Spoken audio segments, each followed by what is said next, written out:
تو میرے محترم دوستو،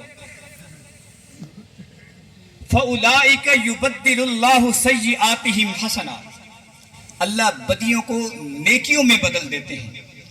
وَكَانَ اللَّهُ غَفُورًا رَحِيمًا، اللہ کی ذات غفور اور رحیم ذات ہے۔ بنی اسرائیل میں ایک نوجوان تھا، بڑا زانی اور شرابی تھا۔ میری طرف توجہ، بڑا زانی اور شرابی تھا۔ علاقے والوں نے اس سے تنگ آ کر اسے علاقے سے نکال دیا۔ جب علاقے سے نکالا، جنگلات میں چلا گیا۔ پہننے کے لیے کپڑے نہیں، اوڑھنے کے لیے اس کے پاس کپڑا نہیں، لیٹنے کے لیے اس کے پاس چرپائی نہیں، بستر نہیں، لیکن وہ بندہ جنگلات میں بھی جا کر اللہ کی نافرمانی کر رہا ہے۔ جب اس کی منزل موت کا وقت قریب آتا ہے، لیکن وہ کہتا ہے اے اللہ اگر تو مجھے بخش دے، تیرے ملک کے اندر کوئی بڑھوتری نہیں ہوگی، اگر تو مجھے نہیں بخشے گا تیرے ملک کے اندر کوئی کمی نہیں آئے گی۔ اللہ کی رحمت کو جوش آیا، اللہ نے فرمایا ہے موسیٰ پورے شہر کے اندر جا کے اعلان کر دے۔ موسیٰ علیہ السلام نے پورے شہر کے اندر جب اعلان کیا، لوگ دوڑتے ہوئے آئے، کیونکہ جب عجوبہ خبر ہوتی ہے لوگ دوڑتے ہوئے آئے۔ جب دوڑتے ہوئے آتے ہیں، لوگوں نے جب آ کر اس بندے کو دیکھا، دیکھنے کے بعد موسیٰ علیہ السلام سے ہم کلام ہوئے۔ فرمایا اے موسیٰ آپ یہ کیسی بات کر رہے ہو، یہ تو وہ بندہ ہے جس کو ہم نے علاقے سے نکالا تھا، یہ زانی اور شرابی تھا، اس کی نماز جنازہ پڑھنے سے ہماری بخشش کیسے ہو سکتی ہے؟ موسیٰ علیہ السلام پریشان ہو گئے، اللہ سے ہم کلام ہوئے۔ اللہ نے فرمایا بلا قریباً یہ لوگ بھی سچے ہیں، میں خدا بھی سچا ہوں۔ ان کان عبدی منکم فکان منی، ان کان منی فعلیہ عبدی۔ یہ بندہ بڑا کنجوس نکلا ہے، اس نے تو صرف اور صرف اپنی بخشش مانگی ہے، اگر یہ پوری کائنات کی بخشش مانگتا میں اللہ ساری کائنات کو بخش دیتا، میں اللہ ساری کائنات کو بخش دیتا۔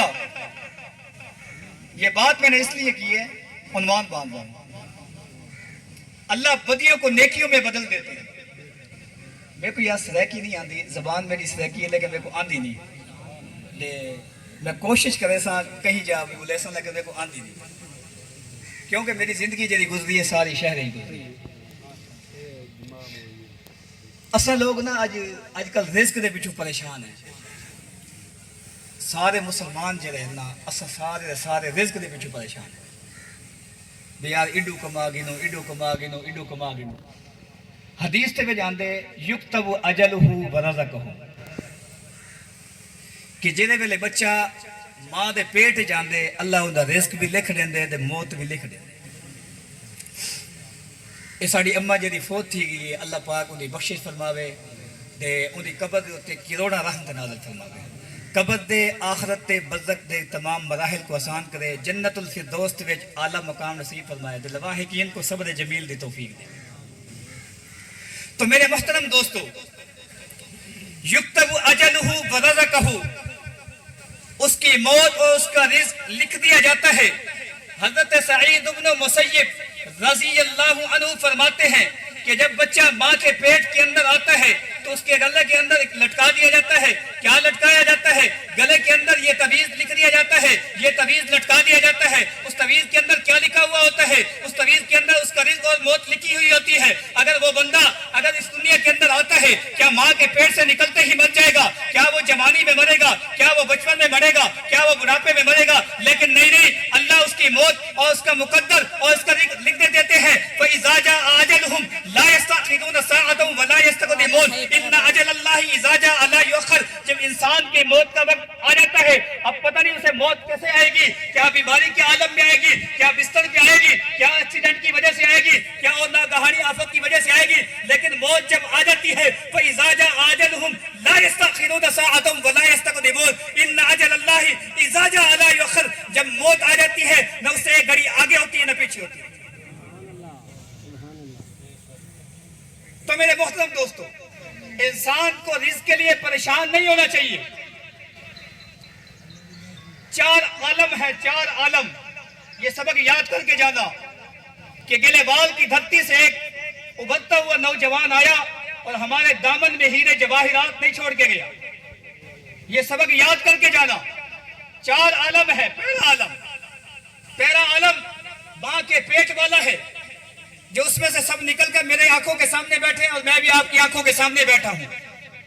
دوسرا عالم میں دنیا ہے، جو دنیا کے اندر آپ لوگ سب بیٹھے ہو. تیسرا عالم قبر والا ہے. قیامت کی صبح تک سب لوگوں نے قبر کے اندر جانا ہے. کوئی یہ نہیں کہہ سکتا کہ میں مروں گا نہیں. یتبع المیت اہلہ ومالہ وعملہ. میت کے ساتھ تین چیزیں جایا کرتی ہیں. ایک اس کا اہل جاتا ہے, ایک اس کا مال جاتا ہے, ایک اس کے اعمال جاتے ہیں. اہل بھی واپس, مال بھی واپس. ارے اللہ کے بندے, تو نے ساری زندگی لوگوں کا مال کھایا, لوگوں کا مال ہضم کیا, لوگوں کا مال ہڑپ کرتا رہا, لیکن مال جن کے لیے چھوڑ کے گیا, پیچھے اولاد کے لیے چھوڑ گیا, اولاد پیچھے مزے کرے گی اور تجھے قبر میں چھتر پڑے گی. یہ چند روزہ زندگی ہے. انسان اولاد کے لیے سب کچھ کرتا ہے, بیوی بچوں کے لیے سب کچھ کرتا ہے, ماں باپ کے لیے کرتا ہے, رشتہ داروں کے لیے کرتا ہے, بہن بھائیوں کے لیے کرتا ہے, پڑوسیوں کے لیے کرتا ہے, لیکن اپنی ذات کے لیے کیا کرتا ہے؟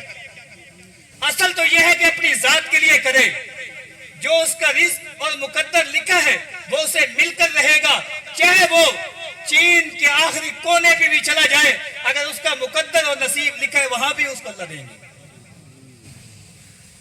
تو میرے محترم دوستو, جو میت کے ساتھ تین چیزیں جاتی ہیں, اہل جاتا ہے, مال جاتا ہے اور اس کے اعمال بھی جاتے ہیں. اہل بھی واپس, مال بھی واپس, صرف اور صرف اعمال باقی رہتے ہیں. میں نے حدیث پڑھی, اس حدیث کے اندر حضرت ابو ذر غفاری رضی اللہ تعالی عنہ, حضرت فاطمہ الزہرا رضی اللہ تعالی عنہ منگل کے دن رات کے وقت جب قبرستان میں گئے اور قبر سے مخاطب ہو کر فرمایا, آپ کو پتہ ہے اے قبر, آپ کو پتہ ہے آج آپ کے اندر کون سی شخصیت آ رہی ہے؟ آپ صلی اللہ علیہ وسلم کی لخت جگر ہیں, علی کی بیوی ہیں, حسن و حسین کی والدہ ہیں, جنتی عورتوں کی سردار ہیں. آج آپ کے اندر وہ آ رہی ہے. قبر سے آواز آئی, اے ابو ذر غفاری, یہاں حسب نسب چلتا نہیں, یہاں تو صرف اور صرف اعمال صالح چلتے ہیں. یہاں حسب نسب نہیں چلتا, یہاں حسب نسب نہیں پوچھا جائے گا. اور پاک پیغمبر علیہ الصلوۃ والسلام نے بھی اپنی پھوپھی ام حکیم سے بھی فرمایا تھا, اور اپنی لخت جگر حضرت فاطمہ الزہرا رضی اللہ تعالی عنہا سے بھی یہ فرمایا تھا کہ بیٹی کہ اس گھمنڈ میں نہ رہنا کہ میں پیغمبر کی بیٹی ہوں. وہ پیغمبر جو امام الاولین والآخرین ہے, وہ پیغمبر انا خاتم النبیین لا نبی بعدی ہے, وہ پیغمبر جو سارے نبیوں کے امام ہیں, وہ پیغمبر جو خاتم النبیین ہیں, ان کے بعد نبوت کا دروازہ بند ہو چکا ہے, وہ پیغمبر جنہوں نے سارے نبیوں کی امامت کر رہی ہے, وہ پیغمبر جو معراج پہ تشریف لے گئے. لیکن آپ اس گھمنڈ میں نہ جانا, اے پھوپھی ام حکیم, آپ اس گھمنڈ میں نہ جانا کہ قبر حشر میں تو صرف اور صرف اپنے آپ کے نیک اعمال کام آئیں گے. قبر حشر میں یہ نہیں پوچھا جائے گا کہ آپ پیغمبر کی بیٹی ہو یا پیغمبر کی پھوپھی ہو. پیغمبر میں انسان, قبر کے اندر انسان کے نیک اعمال کام آئیں گے. آپ اس دنیا کے اندر جو نیک اعمال کر کے جاؤ گے وہ آپ کے نیک اعمال قبر کے اندر کام آئیں گے. اگر آپ نے دنیا کے اندر ساری زندگی گناہوں میں لت پت گزاری, لیکن وہ آپ کو قبر کے اندر وہ آپ کو کیڑے مکوڑے کھائیں گے. جب میں آپ کو ایک حدیث سنا کے فضائل اعمال کے اندر یہ حدیث موجود ہے کہ جب کوئی مومن اور نیک آدمی قبر کے اندر رکھا جاتا ہے, وہ قبر کہتی ہے تیرا آنا مبارک. جتنے لوگ میری پشت پہ چلتے تھے ان سب میں تو مجھے پسند تھا, آج تو میری تختی میں آیا ہے, تو میرے حسن سلوک کو دیکھے گا. تو قبر اتنی وسیع ہو جاتی ہے تا حد نگاہ, جہاں تک اس مردے کی نگاہ جاتی ہے تو قبر وسیع ہو جاتی ہے, اور جنت کے اندر سے ایک کھڑکی کھول دی جاتی ہے جس سے اس کی ہوائیں اور خوشبوئیں اس مردے تک پہنچتی رہتی ہیں. اگر برا اور بدکار مجھ جیسا نکارا آدمی اس قبر کے اندر رکھا جاتا ہے, وہ قبر کہتی ہے تیرا آنا نامبارک. جتنے لوگ میری پشت پہ چلتے تھے ان سب میں تو مجھے ناپسند تھا, آج تو میری تختی میں آیا ہے, تو میرے نیچے آیا ہے, تو آج میرے حسن سلوک کو دیکھے گا. قبر ایسے دباتی ہے جیسے ہڈیاں آپس میں گھس جاتی ہیں. یہ دیکھ لو, میں ہاتھ کا اشارہ اس لیے کیا تھا کہ آپ کو پتہ چل جائے. ہڈیاں آپس میں گھس جاتی ہیں اور 70 اژدہا اس کے لیے مسلط کر دیے جاتے ہیں. اگر ان میں سے ایک اژدہا بھی زمین پہ پھونک مار دے, قیامت تک پانی بھی نہ آئے، تا قیامت تک گھاس بھی نہ اگے. تھوڑا پانی پلا دو. سبحان اللہ.